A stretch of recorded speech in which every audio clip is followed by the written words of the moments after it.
The late afternoon sun cast long shadows across the parking lot of Miller's Auto Repair as 32-year-old Jake Thompson finished replacing the brake pads on a customer's sedan.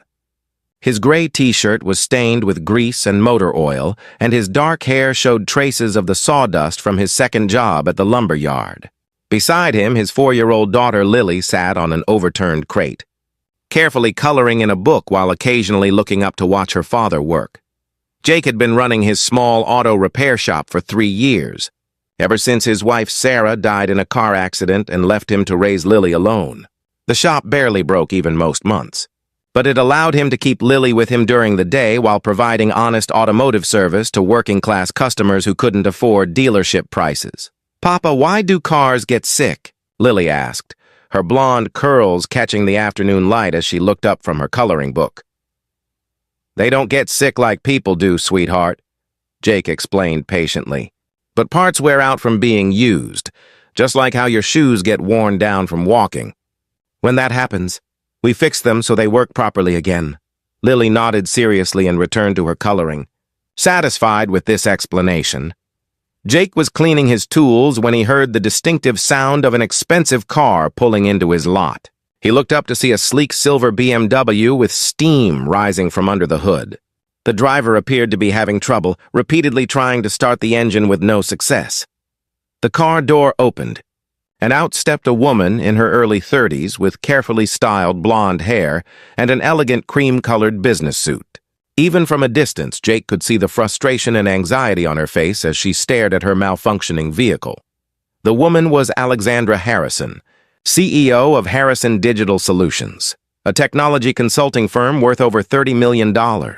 She had built her company from nothing through 12-hour workdays and unwavering focus on professional success.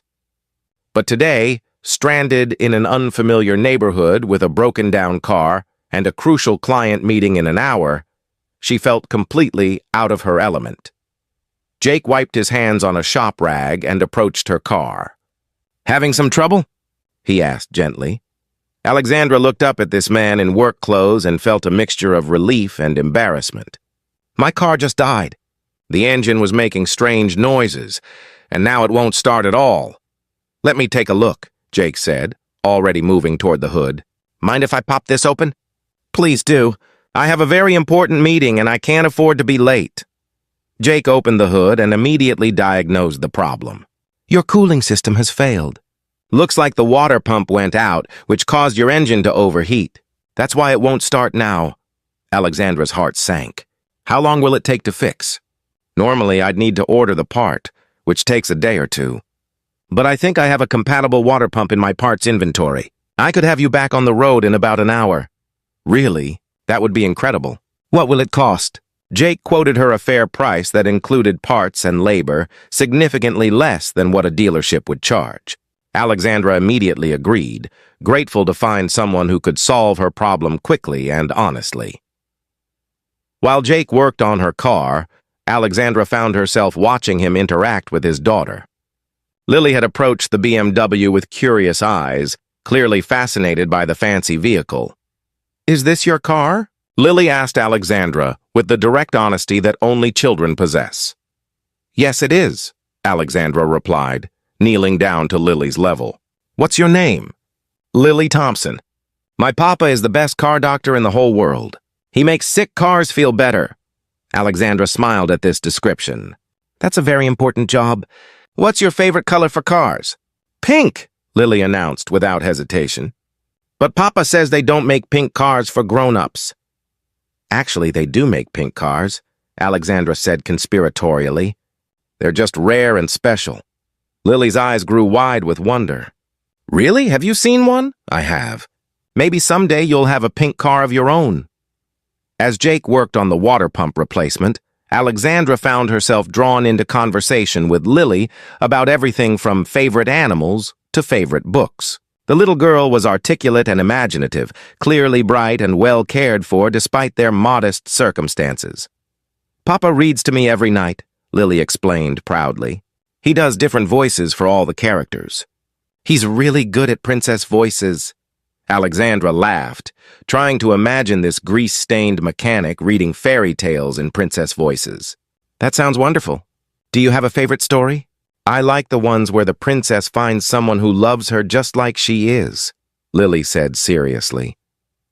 Papa says that's the most important kind of love. Something in the child's innocent wisdom struck Alexandra deeply. Here was a 4-year-old who understood love better than most adults she knew.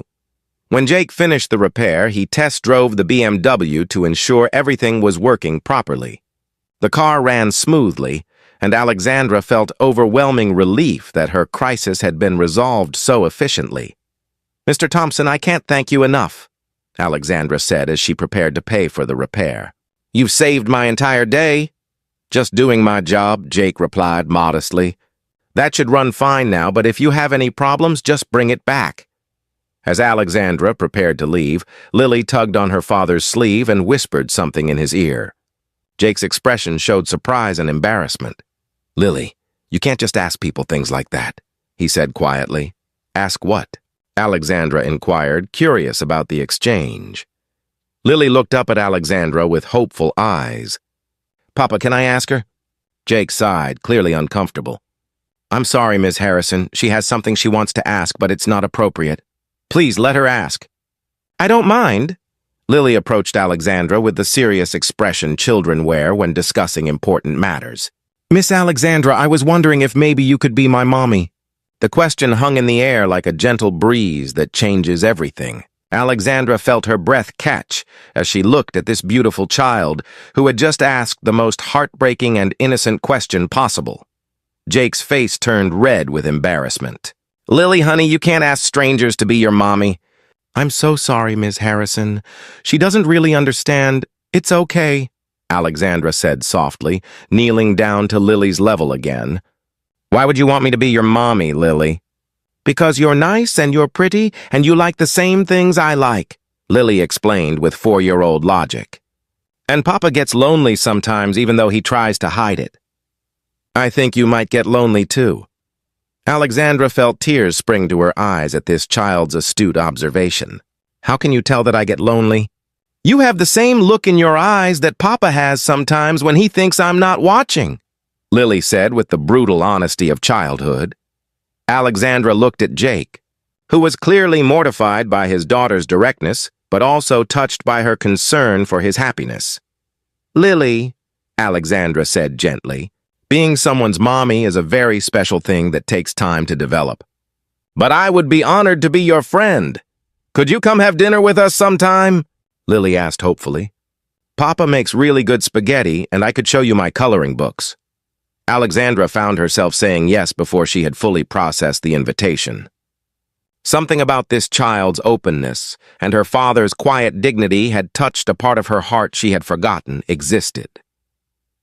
3 days later, Alexandra sat at Jake's small kitchen table, sharing homemade spaghetti and garlic bread while Lily regaled her with stories about her day at preschool. The apartment was modest but clean and warm, filled with evidence of a father's love. Lily's artwork on the refrigerator, photos of father and daughter adventures, and shelves lined with well-read children's books. "This is delicious," Alexandra said honestly. "Where did you learn to cook like this?" "Necessity," Jake replied with a self-deprecating smile. "When you're responsible for feeding a 4-year-old every day, you either learn to cook or you go broke buying takeout." As the evening progressed, Alexandra learned about Jake's life as a single father. He had met Sarah in college, where they had both studied engineering.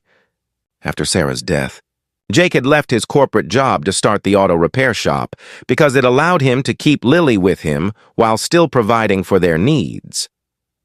"I know it's not the most lucrative career," Jake said as he helped Lily clean up her art supplies. "But being present for Lily's childhood is worth more to me than any corporate salary." Alexandra watched Jake help Lily organize her crayons, noting the patience and tenderness he showed in every interaction. Here was a man who had redefined success in terms of what mattered most to him. "Jake, can I ask you something?" Alexandra said. "What happened to your engineering career? Do you ever miss it?" "I worked for a consulting firm that specialized in manufacturing optimization," Jake explained. "It was interesting work, but it required constant travel. After Sarah died, I realized that no amount of professional achievement could compensate for missing Lily's childhood. Do you ever think about going back? Jake was quiet for a moment, watching Lily arrange her stuffed animals for bedtime. Sometimes I wonder what would have happened if I had stayed in engineering. But then Lily does something like ask a stranger to be her mommy because she thinks we both look lonely, and I remember that the most important engineering project of my life is right here. Over the following weeks, Alexandra found herself visiting Jake and Lily regularly. What had started as gratitude for automotive repair had evolved into genuine friendship and something deeper that none of them had expected. Alexandra discovered that Lily was exceptionally bright and curious, with a natural aptitude for mathematics and problem-solving that reminded Alexandra of her own childhood interests. Jake was surprised to learn that Alexandra had grown up in foster care and had built her business empire partly to prove that she could create the security and success that had been missing from her early life. "You know," Alexandra said one evening as they watched Lily play in the small park near Jake's apartment, "I've been thinking about what Lily said that first day." "About wanting you to be her mommy?" Jake asked, still embarrassed by his daughter's directness. "About us both looking lonely." "She was right, you know. I have everything I thought I wanted professionally. But I come home to an empty apartment every night and wonder what the point of success is if you have no one to share it with." Jake looked at Alexandra, seeing not the successful CEO, but the woman who had spent an evening reading bedtime stories to his daughter with genuine joy. "Alexandra, I need to tell you something," he said quietly. "These past few weeks, having you in our lives, have been the happiest Lily and I have been since Sarah died. But I also need to be honest about our circumstances. I can provide for Lily's basic needs, but I can't offer you the lifestyle you're accustomed to." "Jake," Alexandra said, taking his hand, "3 months ago, I thought success meant quarterly profits and market expansion. Now I think it means coming home to people who are genuinely happy to see you. Lily has taught me more about what matters in life than any business school ever did." 6 months later, Alexandra and Jake were married in a small ceremony at the auto repair shop, surrounded by customers who had become friends and business associates who had become family. Lily served as the flower girl, wearing a pink dress that Alexandra had helped her pick out and carrying flowers that matched her father's boutonniere. Alexandra had used her business acumen to help Jake expand his auto repair shop into a full-service automotive center that employed 6 mechanics and served as a training facility. For young people interested in automotive careers, Jake's engineering background had proven invaluable in developing efficient shop operations and innovative service offerings. More importantly, they had created a family that honored Sarah's memory while building something new and beautiful together.